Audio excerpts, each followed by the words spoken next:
और सीधा चलेंगे एलएनजेपी हॉस्पिटल, जहां पर मेरे सहयोगी मोहित शुक्ला मौजूद हैं। मोहित, अगर आपके घायलों के परिजनों से बातचीत हुई हो तो उनका क्या कुछ कहना है, कब उनको इस हादसे के बारे में पता चला और वो वहां पर पहुंचे हैं, क्या उनकी उनसे मुलाकात हो पाई है?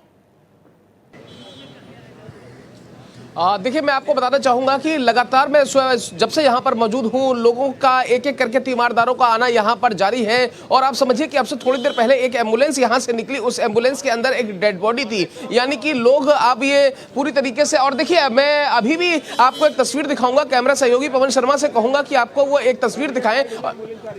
और वो देखिए अभी भी यहाँ पर एक एक करके एम्बुलेंस के आने का सिलसिला जारी है, लेकिन ये अभी साफ नहीं हो पाया है कि क्या ये एम्बुलेंस वहाँ से आ रही है। और आप देखिए तस्वीरों में ये एम्बुलेंस अभी भी आ रही है और इसके अंदर लोग मौजूद हैं। अब ये एम्बुलेंस कहाँ से आ रही है, क्या ये उसी घटना से संबंधित है या किसी और जगह से ये एम्बुलेंस आ रही है, ये अभी साफ नहीं हो पाया है। लेकिन थोड़ी देर पहले, लगभग 5 मिनट पहले यहाँ से एक एम्बुलेंस गुजरती है। वो एम्बुलेंस, आप समझिए, उस एम्बुलेंस में एक डेड बॉडी थी जिसको परिजन अपने साथ लेकर गए हैं। तो यानी कि समझिए जो 18 लोगों की डेथ हुई है, बहुत दुखद है। अब आपको एक बात समझनी पड़ेगी, चाहे वो आपको याद होगा साल 2013 का मैं जिक्र कर रहा हूं, 10 फरवरी वो दिन था, 10 फरवरी का मैं जिक्र कर रहा हूं। इसी तरीके से मैं उस दिन भी जुड़ा था और देवनाथ इस बात को समझते होंगे, जानते भी होंगे, इन्होंने बहुत करीब से कवर भी किया है, उस चीज को देखा भी है। वो 10 फरवरी का दिन था जब प्रयागराज रेलवे स्टेशन पर फुट ओवर ब्रिज टूट गया था और वहां पर फुट ओवर ब्रिज टूटने की वजह से 36 लोगों की जाने गई थी।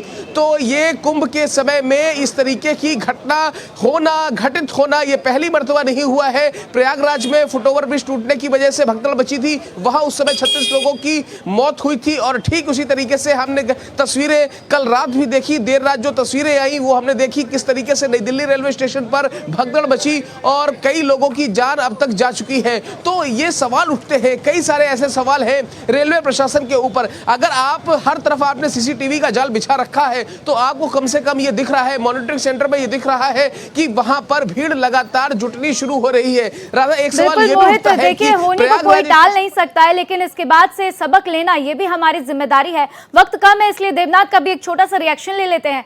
देवनाथ, क्या कुछ सुरक्षा कर्मियों का कहना है, वहां पर प्रशासन की तरफ से क्या कुछ सफाई दी गई है? आखिर इतना बड़ा हादसा हुआ, इसका जिम्मेदार कौन? देखिए, सफाई के नाम पर तो चीजें चलती रहेंगी, लेकिन राधा 2-3 बातें बहुत महत्वपूर्ण है, जल्दी जल्दी बता देता हूं। पहली बात ये कि इस बड़े हादसे के बाद क्या हम सबक लेंगे, क्या फिर से घटना दोहराई जाएगी, इस तरीके की घटनाओं की पुनरावृत्ति होती रहेगी क्या?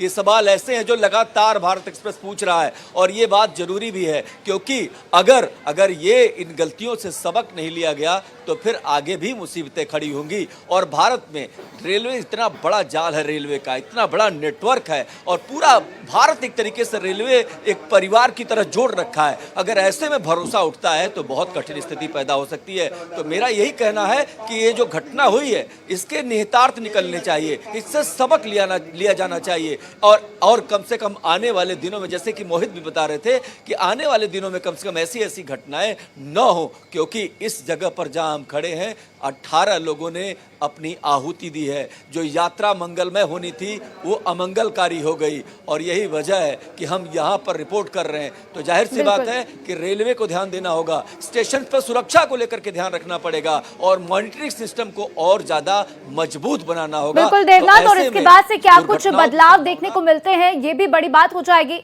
और इसी के साथ भारत एक्सप्रेस पल पल की अपडेट आपके साथ लगातार साझा कर रहा है। आप दोनों का मेरे साथ जानकारी साझा करने के लिए बहुत बहुत शुक्रिया।